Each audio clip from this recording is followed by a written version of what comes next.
as I said, this is Happy Awareness Week as well. And in the lead up to this, I was really pleased that Lord Best was able to write a paper for us, a blog which set out his thinking about whether we've reached the tipping point. Now, Happy for him has very much been around the design principles of how we build new and accessible homes. But for us, it's beyond that. It's also about a variety of accessible and adaptable homes for an aging population. And that's why this session is so important, because we want to look at how to do that, both in terms of the stylish and the beautifulness of it, but also how they functionally perform and support people live independently in later life. And this can be about the retrofitting of those homes and not just about the future new build. So this is a really important session, and I'm going to hand over to Ed. Thanks very much for your continued support of the LIN, and I really hope this is a successful event for all of us. Thanks, Ed.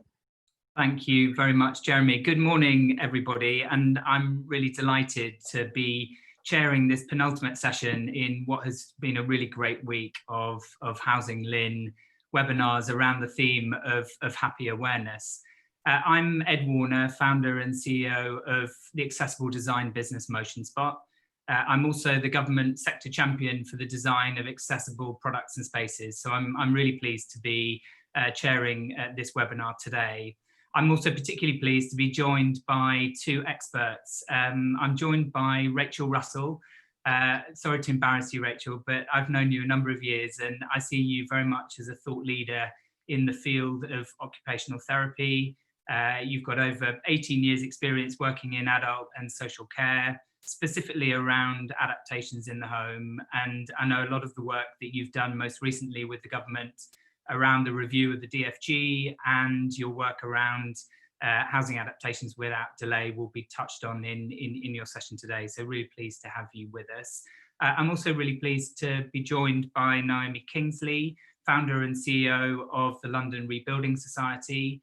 Naomi runs a fascinating business, which she'll tell you a bit more about in her presentation, but she has over 30 years of experience devising and delivering solutions to address market failures and social needs. So really pleased to have both Naomi and Rachel on the call. Rachel is on her phone today, I must add, due to some late minute technical issues. So Lois will kindly be controlling Rachel's slides for her.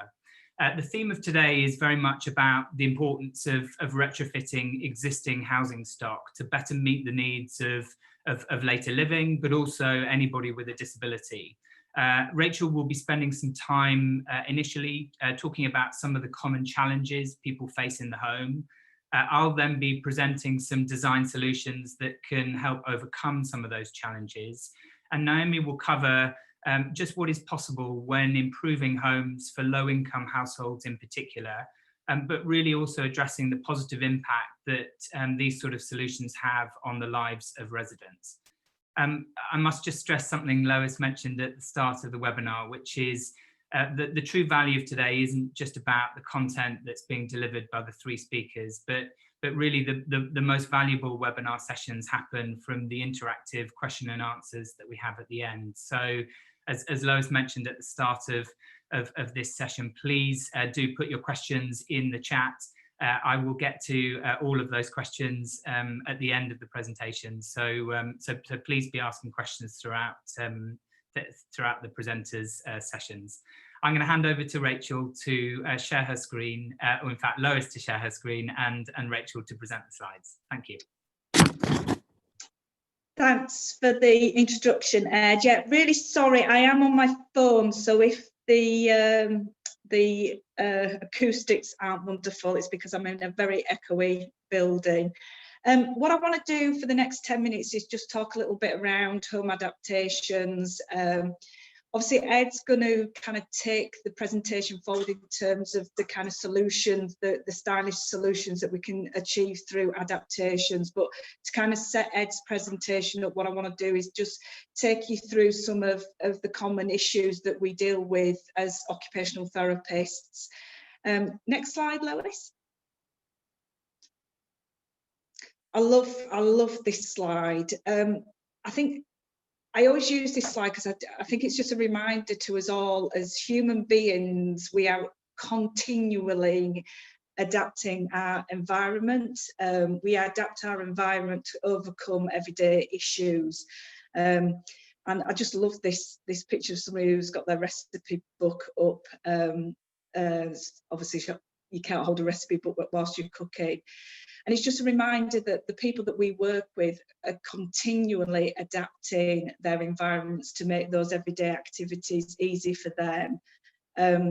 They come to us as occupational therapy, I think, when they get to that point where they can no longer adapt their property to meet their needs, and hopefully that's where we can work with people to overcome those everyday activities or those everyday problems that they have in the home environment.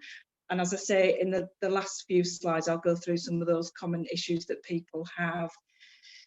So obviously earlier in this week, you've obviously been talking about, new builds, new design, all the kind of things that you can achieve from, when you're starting from scratch. But the reality is, I think it's around 80% of us live in existing homes that were built well before we had Part M or other design guidance.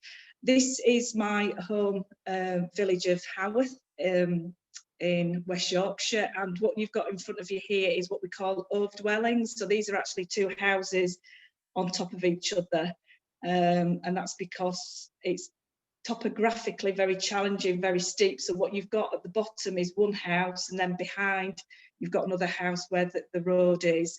I actually live on the top road in a bungalow. So the reality is that we're working with people that live in properties that we've designed well before, as I say, we had any kind of good design guidance. And that's why we're needing to work with people to help them kind of get that environment, to help them, support them with everyday activities. What I just want to do is just to remind ourselves in terms of the impact that adaptations can have on health and well-being. I think sometimes it's really easy to think around improving independence and transfers and those kind of things. But this next slide, Lois,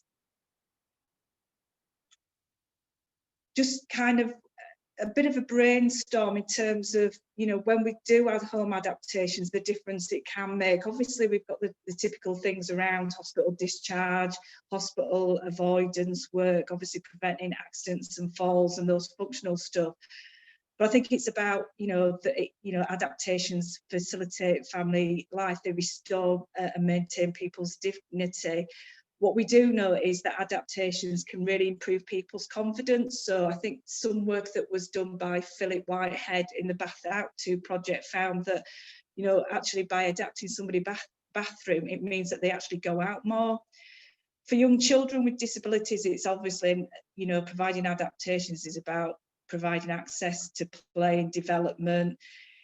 By adapting people's home, we can provide access to employment and education, providing access, vital access to outdoor space. And I think, in time of COVID, that's become even more important.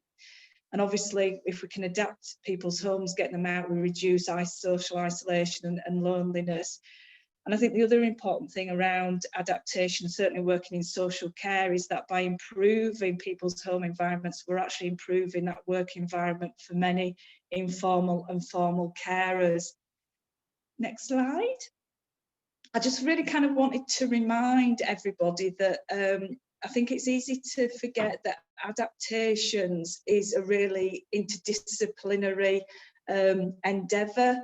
To get an adaptation right for some older and disabled people, it involves a number of professionals and a number of services. And, we really need to collaborate across building, housing and the health and social care sectors in order to get that intervention right. Because if we don't collaborate, we don't design the right adaptation to improve that person's health and well-being. So if you just go on to the next slide. The other thing I would really say is I think sometimes, obviously, when we think about new builds, obviously, we automatically think about the complexity, but often what I say to new OTs that are coming into the field of adaptations, what we have to remember, actually adapting people's homes is as intrusive and as sophisticated as brain surgery. And I think, it's about respecting that we're actually adapting people's homes And if we get it wrong, if we don't work together, then it can go disastrously wrong. And you know, the psychological damage it can cause, not only just by not, you know, providing the right solution for somebody's functional difficulties. So it's just about remembering that when we're looking at, you know, kind of the CAD plan and the CAD drawing, that what we're trying to turn is that we've got this bathroom here that obviously just looks like a CAD drawing, but actually in the next photograph is the same room. And it's about knowing that CAD drawing is actually somebody's place and somebody's space, that is about their leisure, their personal care tasks that take place in that space, you know, the play that takes place in that space, you know that somebody does actually have to clean that space as well, and that, you know, our rituals and habits during the day you know, are formed and shaped by the spaces that we create for people. So this is my bathroom. Please don't say anything about my sense of style there, but that's our bathroom at home. So because adaptations is really complex and it can take time to get adaptations in, we know from the DFG review, the government review that we did with Sheila McIntosh at the University of West England, is that we still have a number of delays with the adaptation. So although it's a, you know, collaborative, it's complex, you know, there's so much that we can do to actually improve that. And what we've done through the Adaptation Without Delay, which is a publication that I co-authored with the Housing LIN and the Royal College of OT, is to provide a different way of thinking around planning and delivering home adaptations, so that we provide adaptations in a quick and effective way.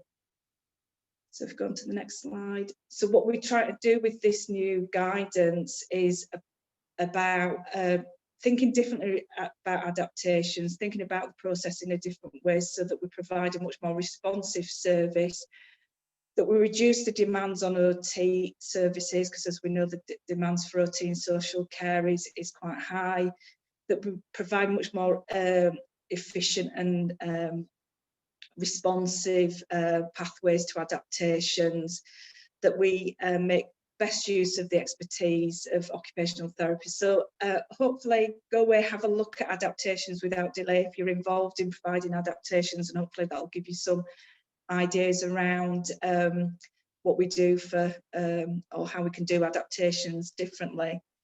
What I want to do next is just to go through some slides that kind of just will lead up to Ed's presentation, just to talk about some of the kind of common issues that people have within their home environments, those older properties that people live in that make life difficult for them. So just kind of thinking about all the issues that we all can have in terms of carrying out those everyday activities. So I'll flick through this because I can tell I've probably waffled on longer than I should have done. So just kind of thinking about the challenges that we have in people's homes because of the fact that they've been designed well before we had good guidance. Is common things that we deal with as OTs are things around reaching up high to cupboards, bending into cupboards, getting down to sockets, real issues around older properties and accessing electric and gas meters. So, you know, if your electrics trip, you know, a lot of older people really struggle to get into their electric meters to untrip. You know, getting to downturn fires and heating systems on, you know, just reaching up on and reaching across to open curtains. I've got another picture in a minute, but you know, just being able to reach across, particularly in kitchens where you've got the top open. I know in our bathroom, I'm opening my bathroom, my kitchen window here. Yeah, reaching across the sink to open up, you know, your kitchen window for ventilation. So that these are kind of common problems that will often, you know, come across as occupational therapists working with older people. Changes in level, certainly in Yorkshire, external changes in level, certainly in Haworth is really challenging. But obviously changes in levels within our own homes, internal staircases. We have back-to-back properties here in West Yorkshire, and you know, we've got very tight and steep internal stairs. steep drives, changes in level, things like stepping in and out of the bath is a real challenge for many people, you know, changing level from the bathroom floor and over and pushing up and getting in and out of the bath. Rising up from low surfaces, so obviously things, typical kind of toilets, obviously chairs, baths, you know, as I say, trying to get out of in and out of the bath can be challenging for any of us. And also things about, often thinking about, you know, the fact, as I mentioned, about somebody's got to clean, you know, the spaces at home, and, you know, how difficult it is to clean a floor and getting up and cleaning cupboards and those types of things. So that, again, these are kind of things that we come across as OTs. Other issues we have is forces around the home environment. So I know in a lot of new builds, certainly some of the new build extra supported living in terms of fire doors, so kind of those forces around pushing and pulling doors, the same with cupboards, twisting and the forces around taps and those kind of things, and the things, you know, that can become difficult because you've not got the grip to do the, you know, twist your taps and things. Other things around just things like controlling your environment. So lighting plays a huge part in terms of being able to carry out activities of daily living. So good lighting to be able to see your home environment. You know, have you got sufficient heating? Because obviously you need adequate heating to have good, you know, for your muscles and your joints to work effectively. Have you got good ventilation? Obviously, if you're too hot, that can cause fatigue. You know, can you reach up to control your ventilation in your home environment? Again, things like think about moisture. So, you know, if you're in a bathroom and you're looking after, you're supporting as a carer, you know, moisture and being hot can be an issue. Noise can be also have an incredible impact on being able to carry out everyday activities, particularly, you know, for concentration. Children who are neurologically diverse can find noise really impacts and is challenging on everyday activities. I think the other thing as well, and I know you know, Care and Parent England have, you know, do a lot of campaigning around, just being able to maintain and repair your home. We know that, you know, just kind of trip hazards and that can be caused by not being able to maintain your home. So next slide.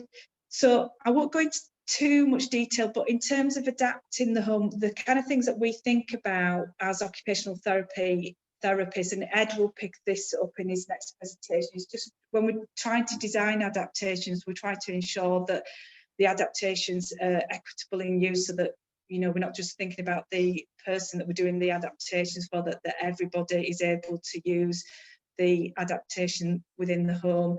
We try to design the adaptations so that they're flexible in use and that they're simple and intuitive to use. Taps are a great one in terms of, you know, there's some really high fancy tech taps, but they're not always particularly intuitive to use.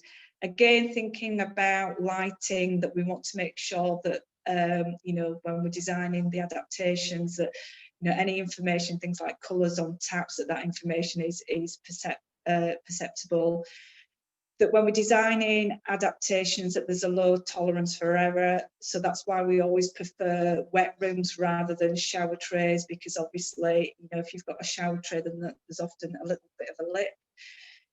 Low physical error or effort to use, or I think I've got a spelling mistake there. That should be low physical effort, so that the environment, you know, is easy to use, and there's plenty of space and size when we're designing the adaptation.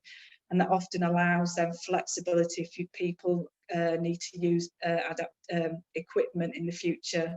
So if we've got lots of space, people might be using a stick, but then might be going on to using a walking frame. So having size and space.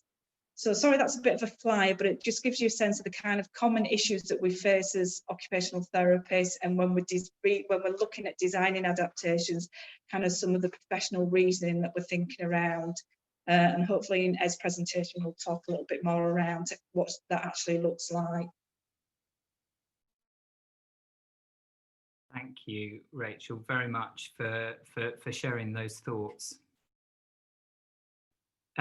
Really interesting to understand some of the common challenges that people are facing in the home. And what I'd like to do as part of my sort of 15-20-minute session this morning is to talk about the potential design solutions to, how providers can be delivering really kind of future-proofed and accessible housing to better meet the needs of everybody, but importantly ensure that housing stock doesn't have to look and feel like a clinical care home or hospital. So for us at Motionspot, it's all about getting the future-proofing elements right, as well as the aesthetics blended together.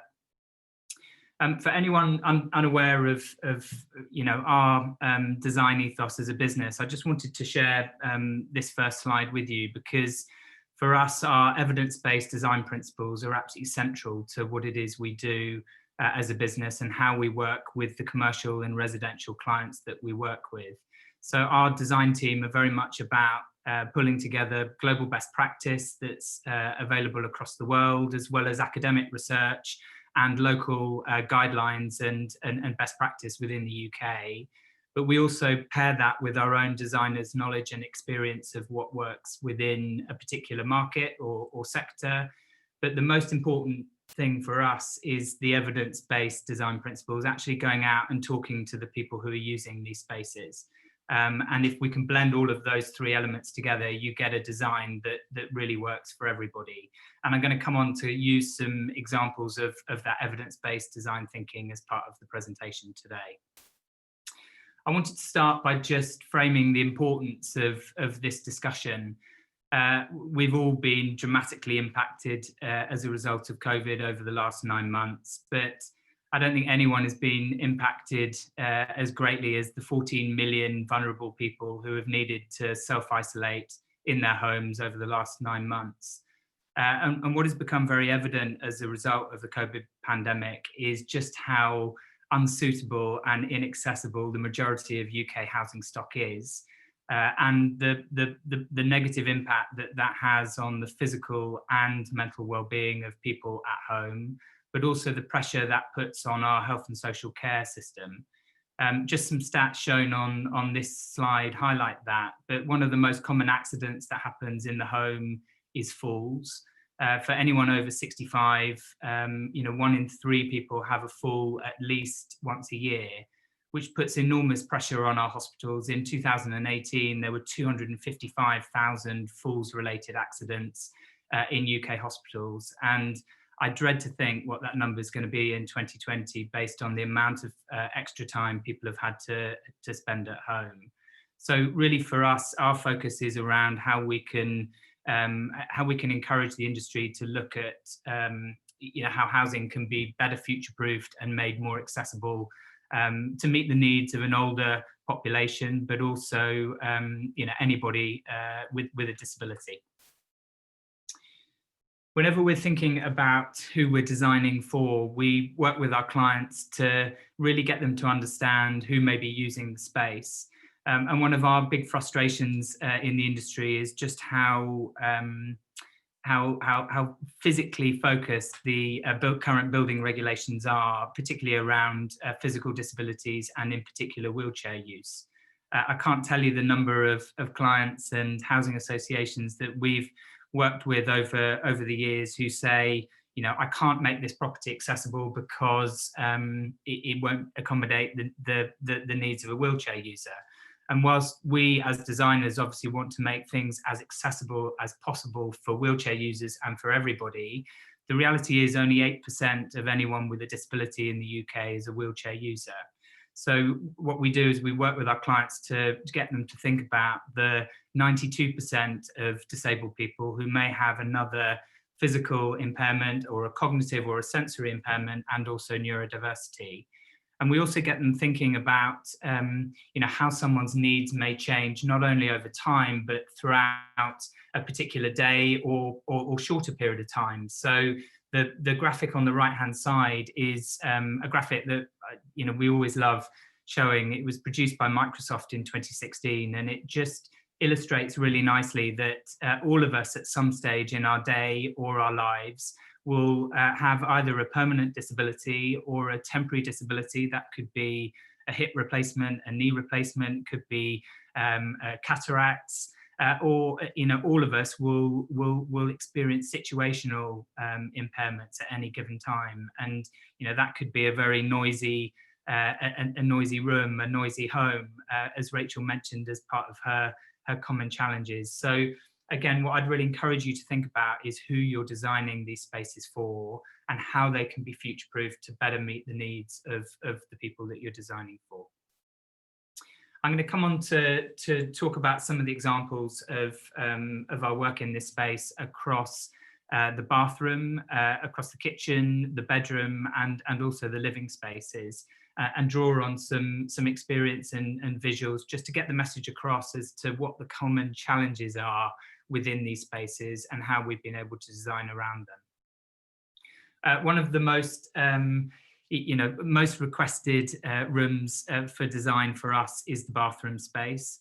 And this is often because the greatest number of accidents happen in the home when someone's trying to navigate the bathroom from the bedroom at night.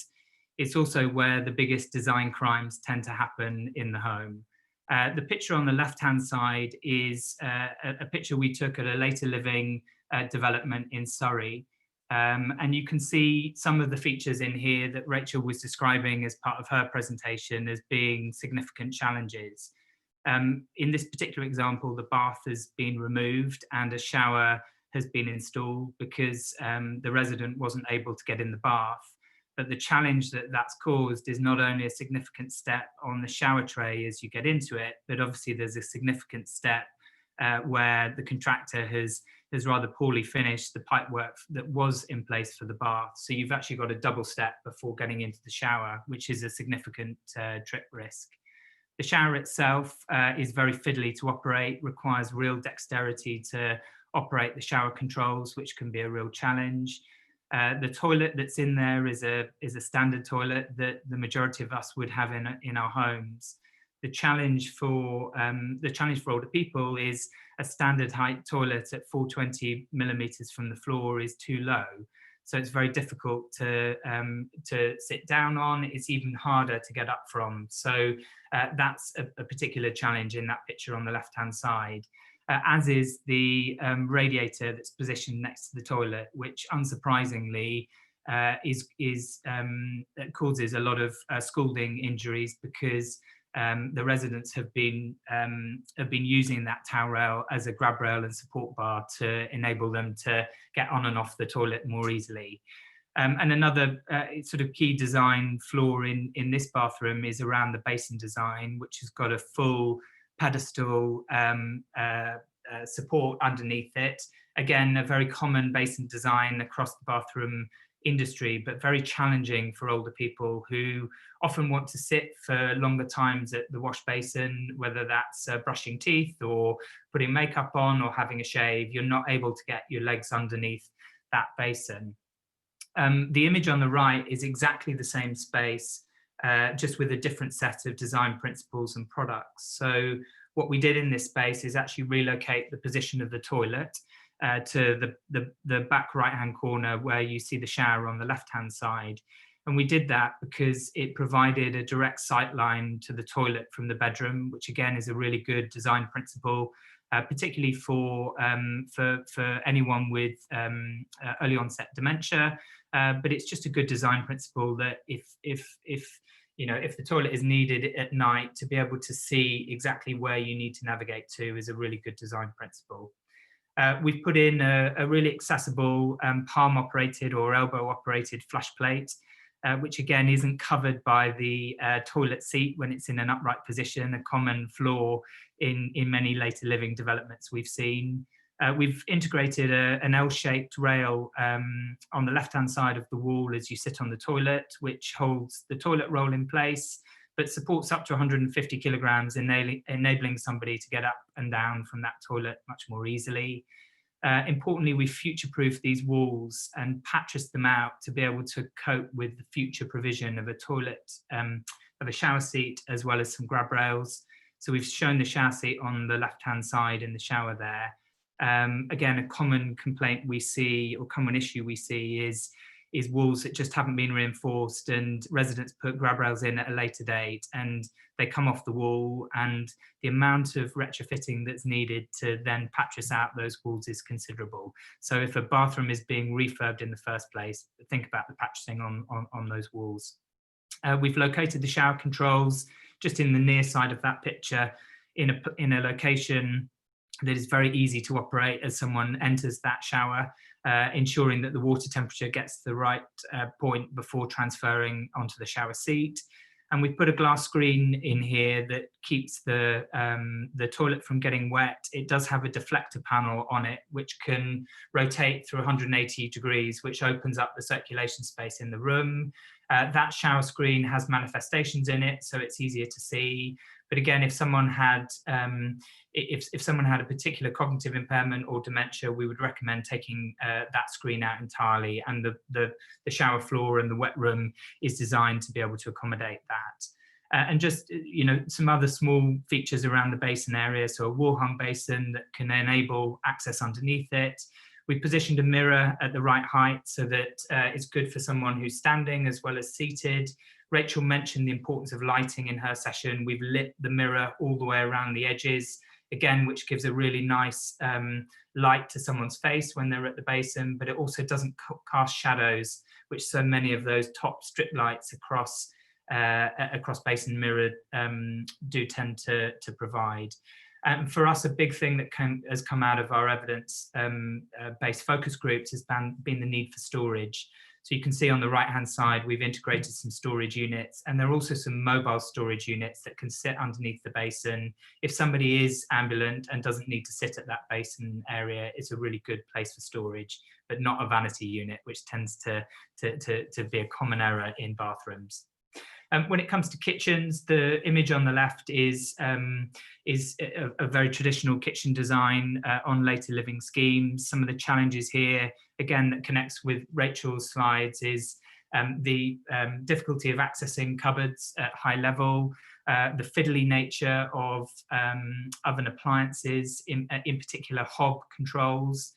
This kitchen doesn't have the issue, but we see a lot of kitchens with very glossy worktops and very glossy cupboards, which, again, for anyone with a cognitive impairment or any form of visual impairment, can be very confusing in that space. And the kitchen on the right-hand side is an example how you can design around this. So ovens located at the right height. We've specified a hob that has the controls at the front of the hob surface, so you're able to slide heavy pots of water or pans across onto the worktop rather than having to pull them forward. And the extractor comes on when the hob turns on. Really accessible handles as well, and we've been able to drop the height of the overhead cabinets, which also have drop-down baskets in them to bring the contents of those cabinets further towards you. Just some of the principles in the bedroom space to be aware of are thinking about the type of flooring you use. You know, don't look at having, you know, a thick pile carpet, which is very difficult to navigate a rollator or a wheelchair across. Thinking about the position and type of lighting, particularly around the bed, is a really important design feature. You know, as we get older, we process less light through our eyes. So if somebody is performing a task like reading in bed, they need a greater level of light source. So thinking about lighting next to the bed when you're refurbishing properties is really important. And also think about storage. We see so many storage units retrofitted in at a later date at the end of a bed. And when those cupboards are open, it's very difficult to get a wheelchair or a rollator past that space. So if you are tight for space, having sliding doors with really accessible handles and a lightweight sort of sliding mechanism would be the recommendation for wardrobe space in the bedroom. I'm conscious that this session is about retrofitting existing homes, and I don't want for 1 minute to paint the picture that this type of system would be easy to install in a retrofitted home, because this is an example of an accessible hotel room that we designed and completed just before lockdown in February. And it has a recessed ceiling track hoist in the ceiling. But the important design feature is that the motor can be hidden in a cupboard when not in use. And again, back to that point I made at the start of the presentation about thinking creatively about how you can disguise some of the adaptation features that do tend to look a bit more clinical in their form within the fabric of the room. So I know that it's going to be quite challenging to recess a ceiling track hoist into a existing property, but there are some really wonderful hoist solutions that are coming to market at the moment for retrofitted properties, where you can have a wardrobe that literally just sits either side of the bed and an arm comes out from that wardrobe to be able to hoist somebody from a bed into a mobile shower commode or wheelchair to access the bathroom or any other area of the home. So just thinking about future-proofing hoist provision is really important, but the important message is to think about how you can very much blend that into the look and feel of the home. And just my final 2 slides before handing over to Naomi, I wanted to touch on the importance of future-proofing technology within our retrofitted homes. We see still so often technology introduced that is very analog in its usage, in the form of pendant call alarms or wearables, as seen on the bottom left-hand side.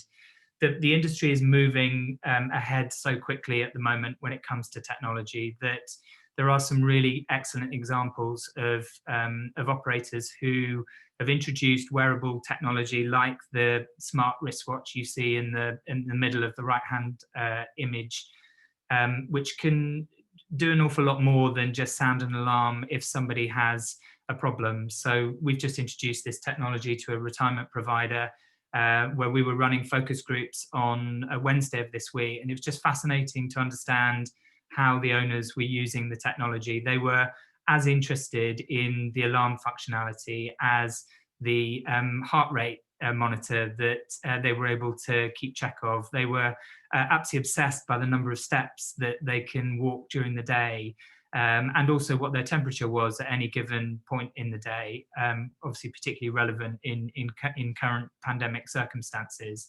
And the point here is that think about technology as much more than just the analog ability to raise an alarm, and think about how it can be much broader around health and well-being benefits.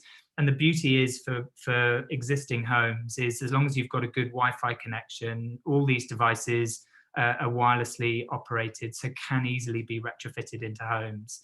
The other benefits that the technology has brought that we've seen over the last year is significant social and support benefits. So we've seen owners who get given a tablet as well as a smart wristwatch, who are then able to communicate with other owners on a development. They're able to share common interests. They're able to get together for online bridge games and online Scrabble competitions as well. So there's a real social and support benefit to integrating this technology. And we've seen the benefit from a property maintenance perspective as well. So, you know, the right technology put into these refurbished homes can help direct the right notification to the right people. So if the heating has gone off in a home, if a light bulb needs changing, rather than directing all of those requests through a relatively small team of people, owners and residents are able to direct those requests to the people who are ultimately going to do the maintenance of those tasks, and they're able to then triage those tasks through the use of this technology. Just finally, before I hand over to Naomi, I just wanted to highlight the benefits of getting adaptations right in the home, both for refurbishments as well as new builds. But there's significant benefits for the residents. The obvious ones are enhancing the accessibility of the property and therefore the safety of the property. We know that we can significantly improve the aesthetics of the space, which has a really positive impact on health and well-being of anyone living at home. We can provide greater independence through better designed adaptations. The intuitive nature of the fixtures and fittings Rachel mentioned in her presentation is really important. And the point here is, You know, a lot of the designs you've seen aren't just right for a specific group of people, they're just right for everybody, and we should be embracing it as part of our housing strategy. The properties are easier to maintain and clean, and you know, we know that by having the right future-proofed and accessible properties, it puts, you know, really great trust within the housing operator. It gives, you know, residents the trust that the operators really thought about how they, you know, their needs may change within the home at any given time. And for operator and local authorities, the benefits are improved safety and independence, increased property value, improved aesthetics of the resale properties, keeping the brand consistent. So if you've got multiple properties, you know, stop putting in a selection of different products that are all decided by whoever the contractor is fitting it. Put a brand standard together, which is then easier to maintain your property estate. And we know that by getting this right, we can significantly reduce the impact on health and social care budgets. I've run over by a few minutes, apologies, but I'm going to hand over to Naomi at this stage.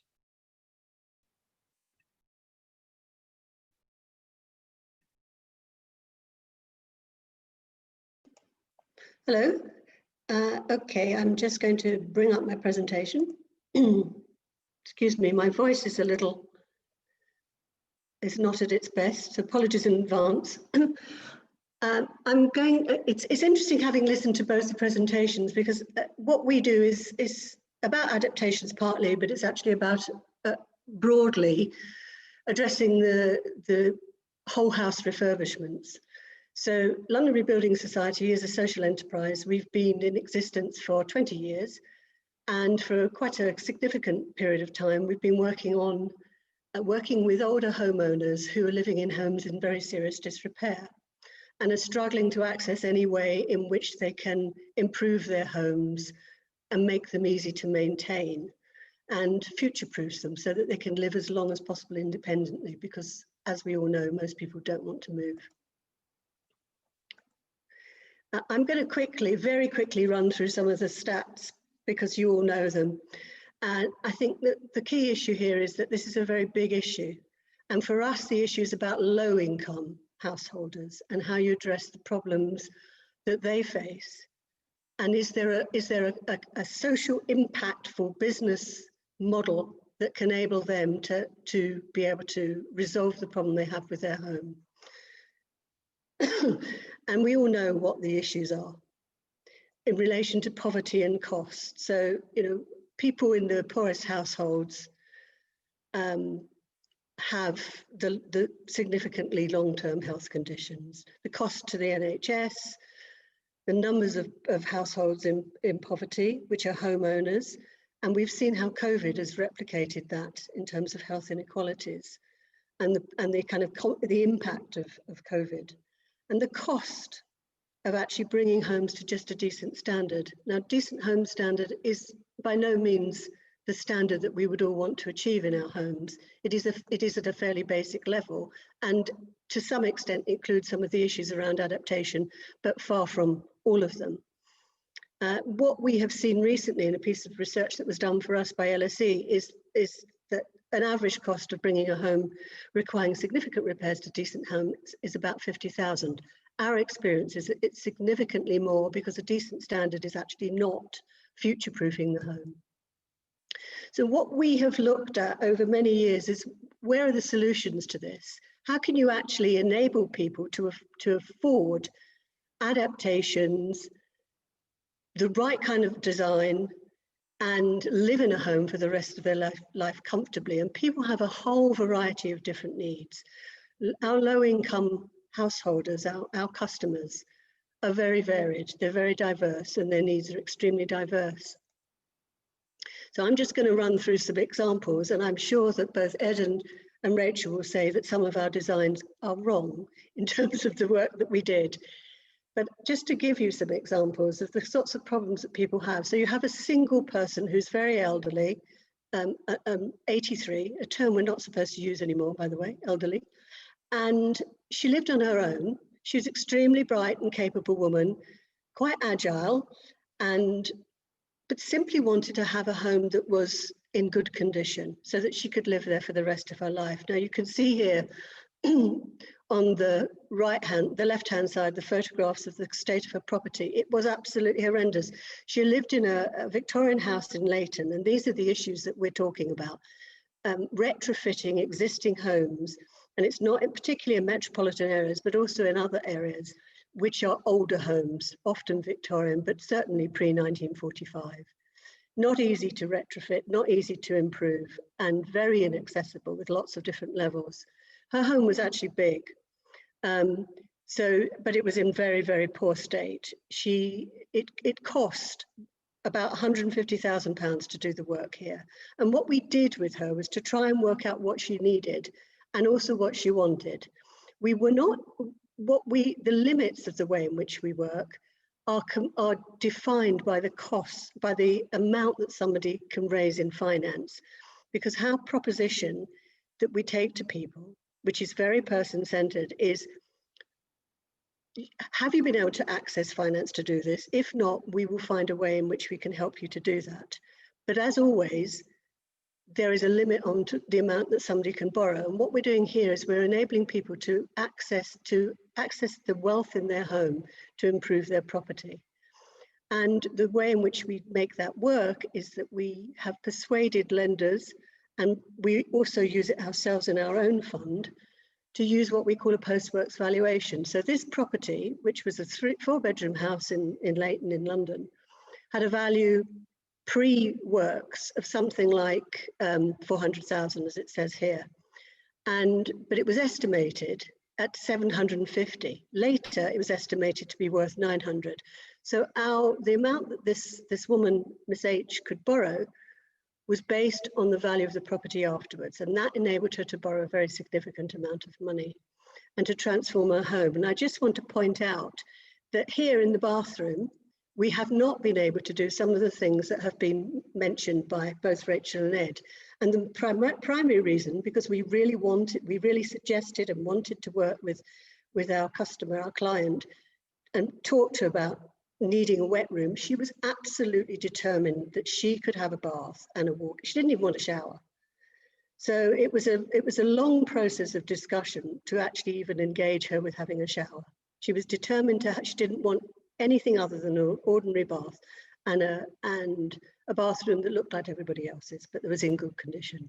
And I think that's an issue that people might want to think about. How do you get people to think through what is actually good for them as well as what they want?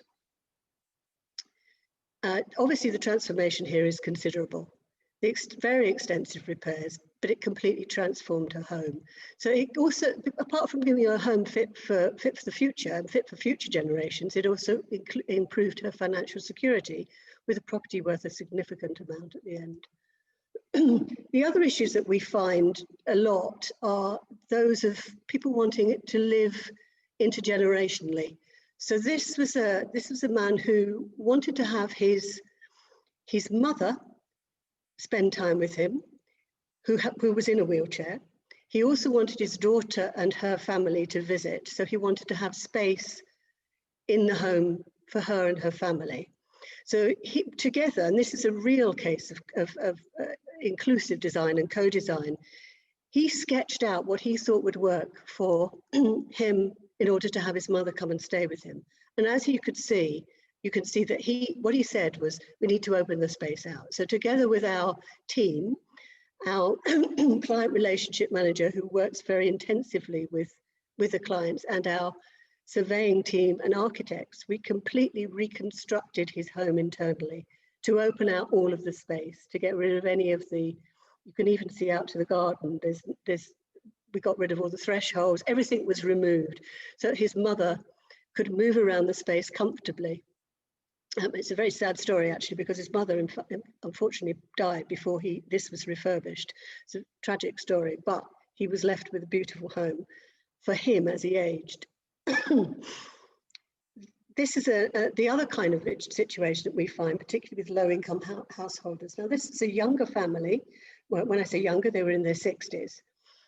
A house in Isleworth in extremely poor condition. They were not only it was an overcrowded house. It was a 3-bedroom house with the 2 parents, one in some who was retired. The father was retired and in some ill health. The mother was actually working part-time, 3 boys and 1 girl. 2 of the boys were having to live on sofas in the front room, and the daughter was living in a terribly damp room with mold all around the walls, and she had asthma and she basically couldn't sleep.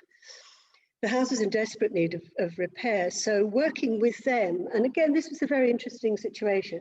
They were very resistant to a lot of change, and they were getting a lot of complaints from their neighbours because they also had a lot of pets.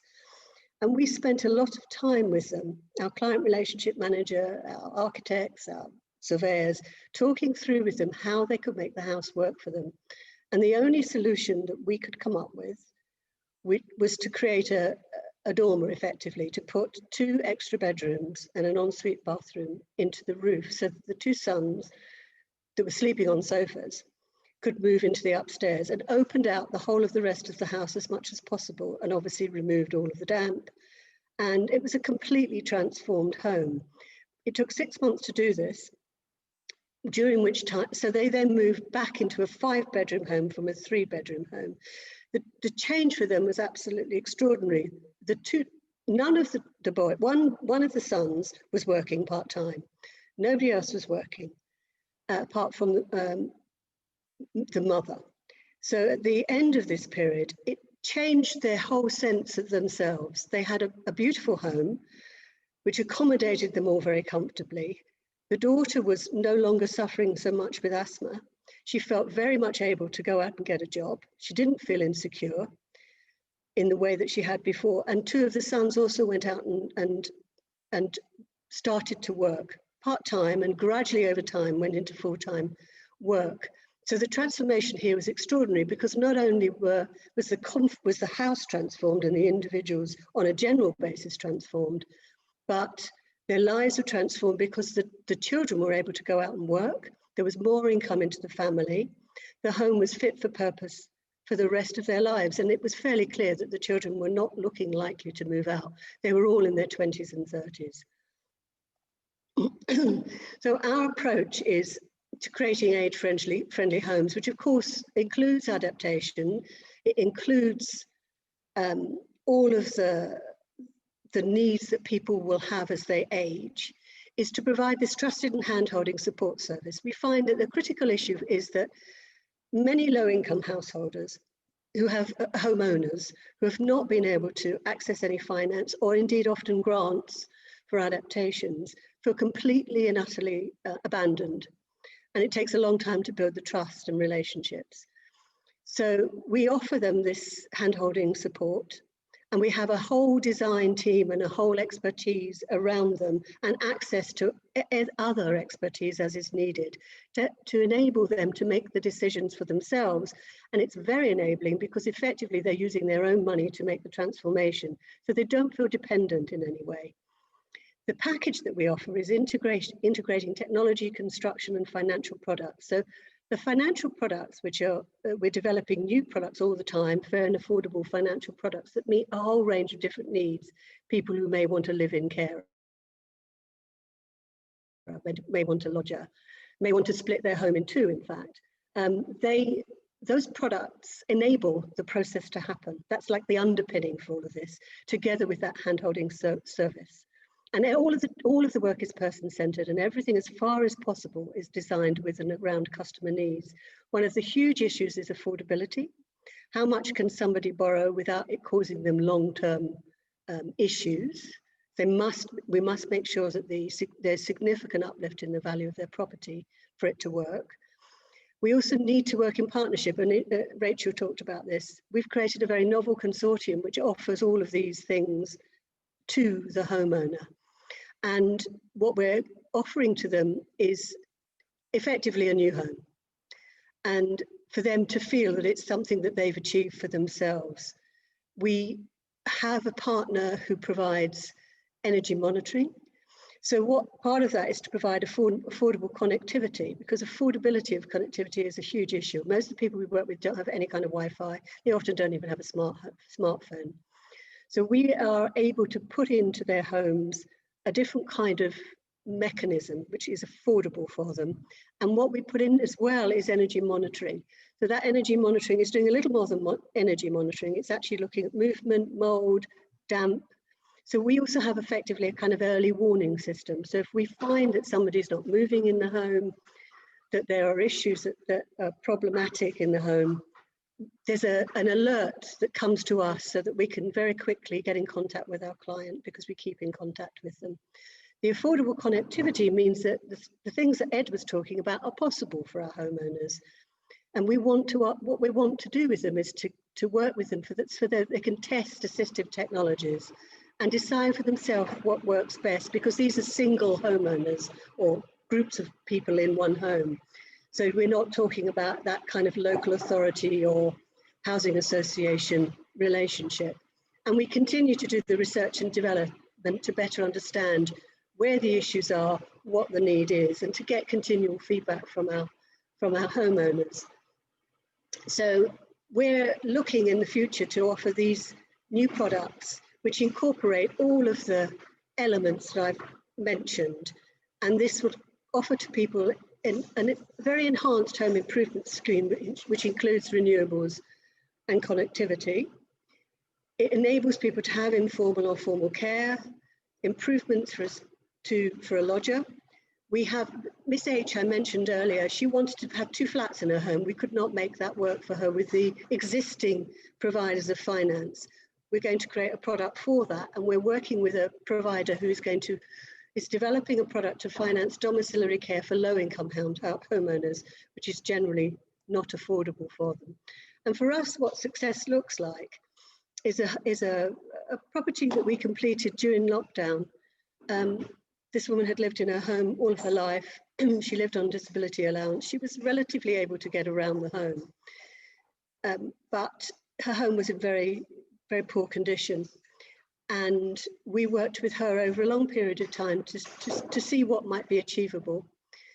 And we were able to move her out during lockdown, do the work to the home, a little staggered because of the lockdown restraints, and also to put into the home the energy monitoring. And we found it to be an incredibly positive outcome. Not only is she absolutely delighted with her new home, but we have a mechanism to be able to get alerts from the home so that if there's a concern, our client relationship managers can quickly call her up, see if there's a problem.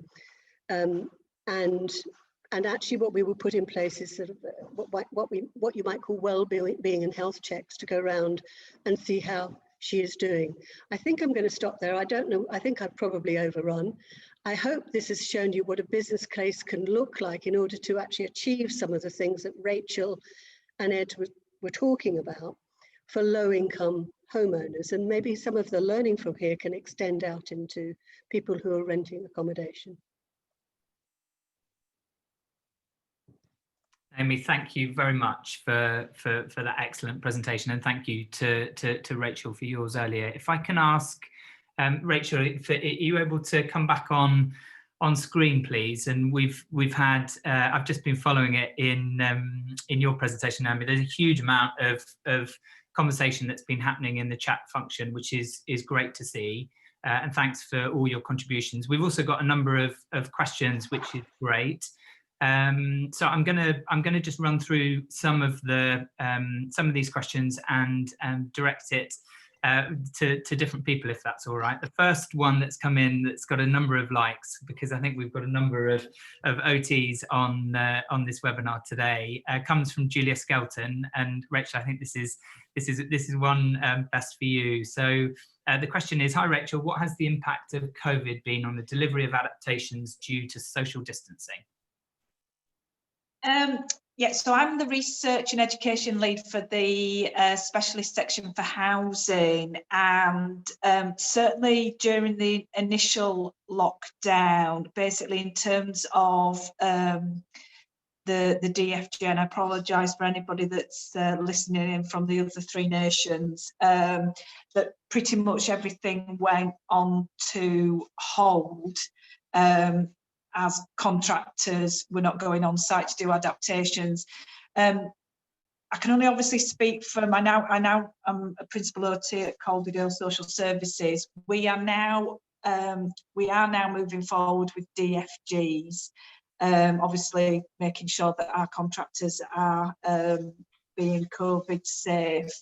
But obviously we've got a backlog of DFGs that weren't moving forward during particularly the first lockdown, and obviously the OTs are now beginning to pick up the assessments that they'd put on hold as well.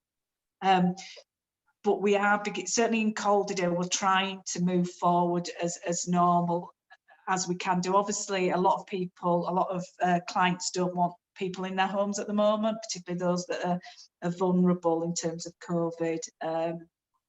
Yeah. Okay, lovely. Thank you for that. We've had a number of questions on the hot topic of wet rooms. So I'm going to group a couple of questions together. One is, we're getting lots of people coming back saying wet room floors are flooding, so they're asking to put doors on them. What are your thoughts on that? And just connected to the wet room, we've had a number of questions around how to design for visual contrast and in ensuring that floors and walls and fixtures and fittings contrast effectively with those spaces. I think if I just answer the question about wet rooms, it is a very common problem that we come across. The reason that wet room floors flood is because contractors haven't got the grading level right on the shower floor surface. So what happens either on a new build or a refurbishment property is a contractor goes in, tries to fit the falls that will ensure the water drains away into the floor drain, but doesn't get the gradient right on those floors, which means you get water running out of the door. And often retrospective adaptations have to go in like half-height doors to try and keep the water within the space. From our perspective, that is a contractor training exercise that's needed, and just making contractors more aware of the multiple solutions now on the market to ensure that floors are graded correctly. So what we always advise is that just under your vinyl floor surface or tiled floor surface, you put what's called a 22mm former, which is a sort of metre by metre or a 1200 by 1200 deck, which goes under your floor surface and naturally gives you all the gradients you need. And then you put your vinyl floor over the top of it. It will be an absolute nightmare if it's just a flat tiled floor, because water will inevitably run out. Naomi, you were nodding on the wet room question. Anything else you wanted to add specifically on wet rooms? Oh, you're on mute actually, Naomi. The only thing I would say, and I alluded to it, is that we have had very many homeowners who have really resisted the wet room. And part of the reason is because they have been to people's homes and seen that problem. Exactly that problem. They've said, I think it looks really scary. I'd rather just step over into a shower and feel safe. And, you know, as much as you talk to people about it, you can't make people do anything they don't want to do. So I think that's, you know, and we have actually talked to them about the fact that those wet rooms have been wrongly installed effectively. But, you know, we've got to bust that myth across the industry. Yes, we have, absolutely. I would definitely want one. That wet rooms aren't good. Just on the visual contrast point in the wet room, so, and I didn't comment on it in the bathroom slide, the render that was provided is actually a bit misleading, the picture on the right hand side, because it doesn't show the contrast of walls and floors to the level that actually they've been designed to contrast. So as a general design principle, walls and floors should always contrast by 30 degrees of light reflectance value. So that means that you need a difference in color tone between those two surfaces so that somebody can easily navigate the space and understand where the wall finishes and well, the floor finishes and the wall starts. What you should also be thinking of doing is ensuring that the fixtures and fittings, the toilet, the grab rails, the shower fixture also contrast by those 30 degrees of light variance. So thank you for raising those points in the questions.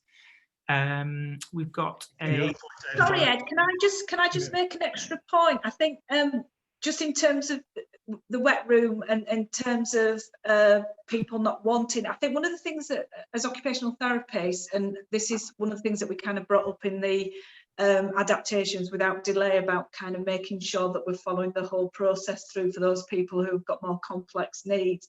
And I think there is something around that we put in these adaptations expecting that people will just kind of get on and run with them and be happy with them.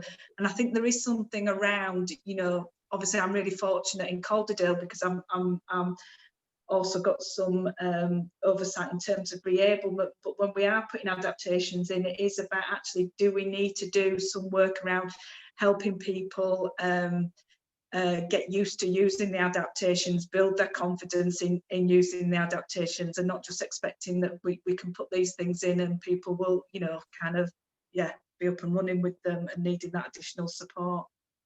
Really great point. Ed, I was just going to add to your point about the colour contrast and tonal contrast. The other thing I think which is really important is the thing about tactility as well. So again, there's issues around the sort of grab rails, but also the flooring that you mentioned as well, and that link to sort of non-slip and the like. Yeah, most definitely. Thank you for that, Jeremy. Naomi, a question for you here. Are you able to access support for decarbonising heating and cooking? Have you installed any air source heat pumps, for example? Oh, and Emma, you're just on mute. We haven't installed air source heat pumps, and the predominant reason for that is because they don't really work effectively in most of the housing where the people that we work with live. They are actually quite dangerous. I mean, one of my chair, in fact, is an expert in this, very fortunately. So we have not made that mistake, if you like. However, we have installed, all of the work we do has a deep retrofit part to it, and we anticipate doing more of that. We have installed solar, we have installed solar plumbing and solar on roofs, and we've gone as far as we can in terms of what people want and what is affordable, not solar heat pumps. If we were in different kind of properties, if we were working in different areas, it's certainly something we take on board. The big issue actually that we take on board for our homeowners, and it's been difficult to achieve, but we absolutely are determined to do so. One of the things that changes people's lives most is having underfloor heating, especially for older people. So that's one of the things that we really want to be able to do everywhere if we possibly can, but it's difficult. Thank you for that.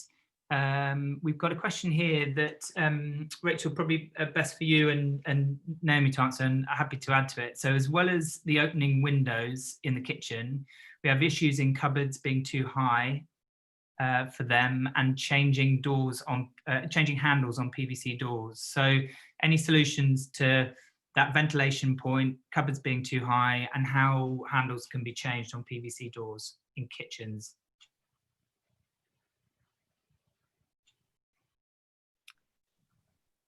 I have to say, I'm an occupational therapist. I'm not a builder. So in terms of ventilation, and there's probably, I know there's Jaquel online, and she probably would know better than me. In terms of cupboards, there are lots of bits and pieces, and I know, oh, his name has just gone out of my head, in terms of the work that he's done around Adam Thompson, some of the kitchens that he's done, and some of the units there in terms of stuff that you can fit and pull down. So I'm not giving a very good answer, sorry about that. No, don't worry, and that's exactly what I would say. So for the height of kitchen units, there's some great drop-down baskets that can pull contents towards you. The changing door handles on PVC doors is a really interesting point, because you know, the problem with changing a handle on a PVC door is you're often going to damage the PVC surround, so you're going to have to replace the door. So you know, are there any sort of quick fix adaptations that you found, Naomi, in the kitchen that can sort of help almost be a retrofitted adaptation to a cupboard door to help somebody open it? To be frank, it's rarely something we do, because we're looking at whole house refurbishment and adaptation. We would put in a new kitchen. So, you know, in a sense, we're getting around that problem. We have faced it. We have had people who are absolutely adamant they don't want to change their kitchen, but it hasn't met decent ham standards, so there's really no choice. So no, it's not something we have had to deal with. In terms of ventilation, we have found that to be a quite considerable issue, because we have to obviously double glaze, sometimes triple glaze, and it's not easy with some of these properties, and people don't know how to use. They don't actually, you know, some of our homeowners have struggle with actually how to use them and make sure that home is ventilated. So we create ventilation as much as possible. But we have found, for example, in the home I mentioned at the end of the presentation, that our lovely client there has not been opening any windows, and the ventilation is clearly not good enough because the condensation, we notice, is higher than it should be in a newly refurbished home. So it's something we need to look at and address. I think this very poor, it's not actually good enough. The way in which you design with ventilation in retrofitting older houses is quite a big issue. Thank you. Something we need to think about. Rachel, another occupational therapy question, which reads, there seems to be a difference, sorry, it's just gone off my screen because we've got so many questions coming in. There seems to be a difference in the approach to occupational therapy from NHS and social care, which may affect the outcome for the client. Any thoughts on that? I'm not quite sure what the person asking that question, what it actually means, Ed. So she's then saying, i.e. stroke rehab team versus holistic approach from social care. Yeah. I mean, there's always that balance around, is there rehab potential for this person? Should we be building that person's strength up? I know there's often debates around stair lifts for, you know, because often stairs are the one form of exercise for people who don't go out very much. And there's often a debate around, should we put a stair lift in? Because if we put in a stair lift in, then we're taking that one form of exercise away from that individual. And if we take that away, then, you know, potentially they're going to get, they're not having that exercise, and they may become frailer quicker. I think it is about having that understanding. I think it's about each person, you know, looking at each individual case. I think it's about having, you know, an informed decision with the person themselves. We're supposed to be person-centered, and it's around understanding what the person's priorities are. Because if we put the stair lift in and it means that they actually have got the strength and energy to then go out and do the things that they enjoy to do, then perhaps we should go down that route of adaptation. So I think for me, it's about actually putting the person at the centre, helping the person understand why you might not want to go down a particular route around an adaptation, and having those, you know, informed discussion and decision around actually what's the best way to move forward. Thank you for that, Rachel. Question here for Naomi, which has just gone again. Hold on. What a great achievement, reads the question. We've funded age-proofing our home through interest-only mortgage and will convert into equity release. Do you find that your customers worry about passing on money to family in future? Yeah, it's an important question, and I also noticed in the chat box there was also there was a question about how do people cope afterwards, after you've done the work, in terms of being able to manage repayment of a mortgage. Our product is equity release. It's a particular type of equity release. People do worry about it. The homeowners worry about it predominantly because they're worried about what they leave to their children, and they don't have any payments to make, so that's not the issue. The issue is for them, you know, what's left, which is why for us there's a very important, if you like, rule of thumb, but it's much more than that, which is any work that we do to a property, we must ensure that the uplift is considerably greater than the amount of work. And over time, generally speaking, what will be left to their children, beneficiaries, is as much, if not more, than it would have been. before the work is done. But not only that, and I think this is the most important thing, the property is worth, the property is in good shape, so it's much easier to sell effectively at the end of the period. And not only that, you know, your parents have had a happy life, which is more important. But it is something people worry about, and sometimes they don't go ahead simply for that reason. And it's really not our business to persuade them that they should, but it is worrying because we find that people are left in very horrendous circumstances just because of that fear. Thank you for that. Rachel, got a question here around lighting and dementia. And it's specifically around whether you see there being a benefit for retrofitting circadian lighting systems for anybody living, anybody with dementia. And do the potential benefits justify the expenditure in enabling people to continue living independently? I have to say that in terms of that level of expertise and dementia, I wouldn't like to kind of give a definitive answer on. Where I would put people in the direction of in terms of dementia and design and lighting is both the Sterling Dementia Design Institute and also some of the work that the Pocklington Trust have done around lighting. Yeah, but in terms of circadian rhythm, I just don't have that level of expertise in terms of dementia and you know, what impact it has, and you know, I don't know whether there's been any research or studies that in terms of the efficacy of taking that approach.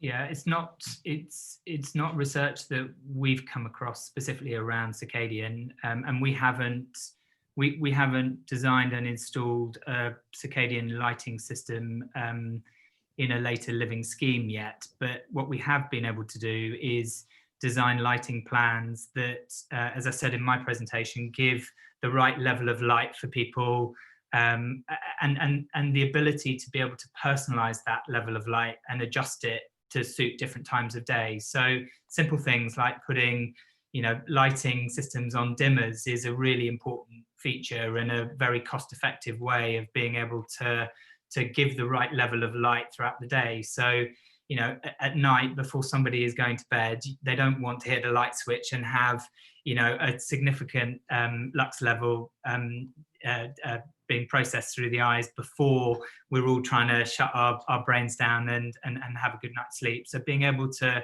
adjust those on dimmers, we particularly find in the bathroom, you know, people find, you know, a bathroom experience very relaxing, and they don't want that high level of light within the bathroom. So the ability to dim it is particularly important.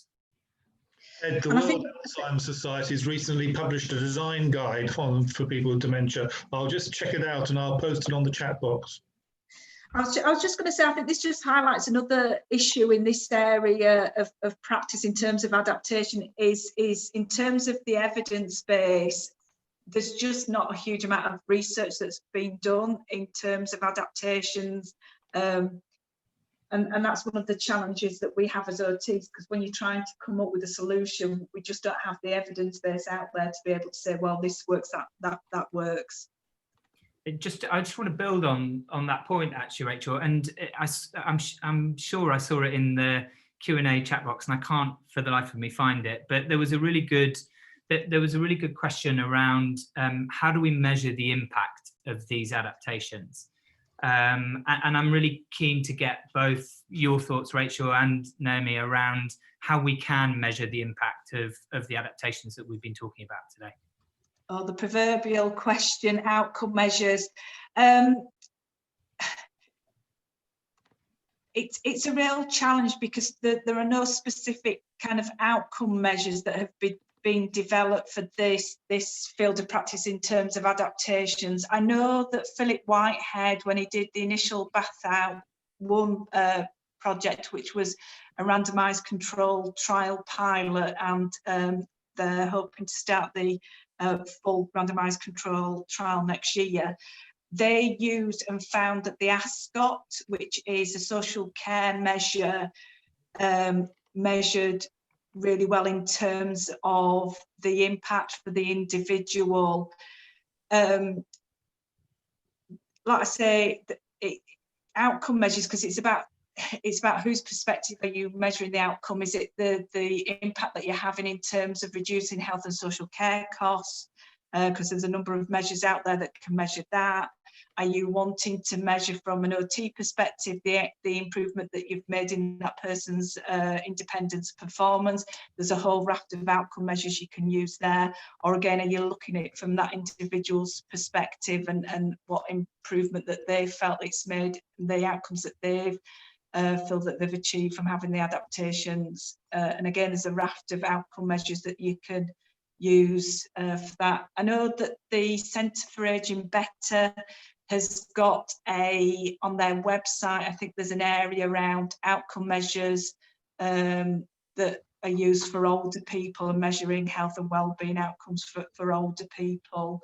And I know foundations have done some work looking at the outcomes as well and what we should be measuring. Never an easy one to answer right at the end of Q&A. Naomi, any thoughts on just quickly, I mean, we do very detailed social impact evaluation. Our original scheme, which was run in East London, we had the evaluation was extremely detailed, and it involves collecting data before, during and after. That's partly what the problem is.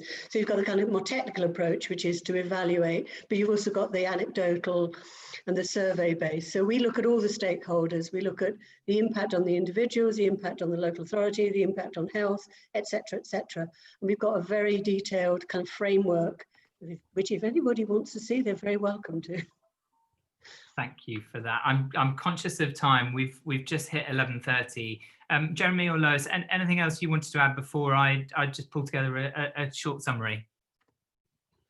No, I think this has been a really fascinating conversation. It picks up on a lot of the points and goes into a lot of detail from yesterday afternoon's session as well. So really well done. And I see both the chat functions and Twitter have been really buzzing with a lot of comments, both of congratulating you all for excellent presentations, but also more questions as well. So I think one of the lessons is that we perhaps need to revisit this back in the new year for our next series of happy hour sessions. So really thanks on behalf of the LIN to all of you.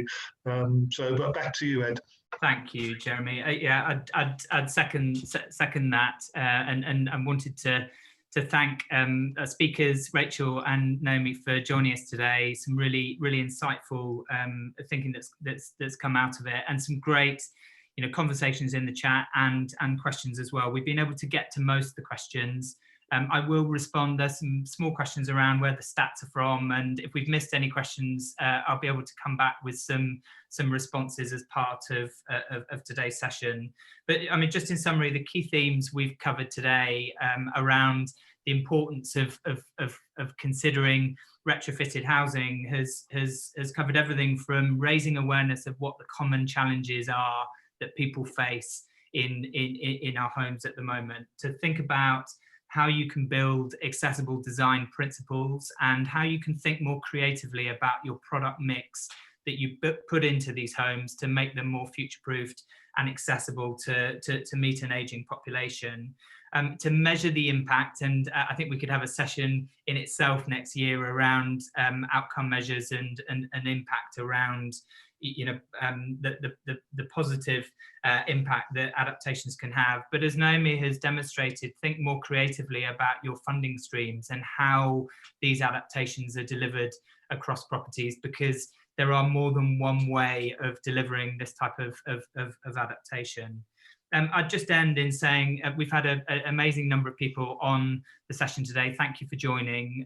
We're all here because we have some form of interest in housing, and I just urge you to think about how you personally can now impact the design of more future-proofed and accessible housing to better meet the needs of our ageing population. Thank you very much for joining us. Thank you, Ed.